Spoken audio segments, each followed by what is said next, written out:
प्रचंड वज्रपात नहीं 25 जिला को सतर्क सूचना जारी करा जायछि। काली 8:30 पर्यंत सतर्क सूचना जारी कला पाणीपाग केन्द्र।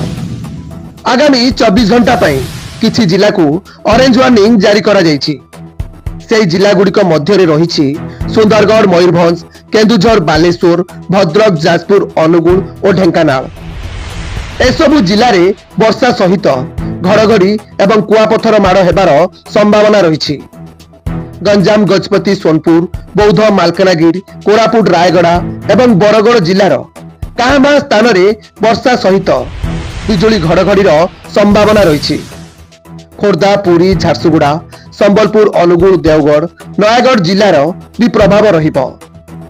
आगामी 24 घंटा मध्य मयूरभंज, केन्दुझर, ढेंकानाल, सुंदरगढ़ जिले में वर्षा सहित बिजुली घड़घड़ी हेबार संभावना रही। आगामी 5 ରୁ 6 दिन पर्यंत विभिन्न स्थान में घड़घड़ी सह वर्षा रहिबो।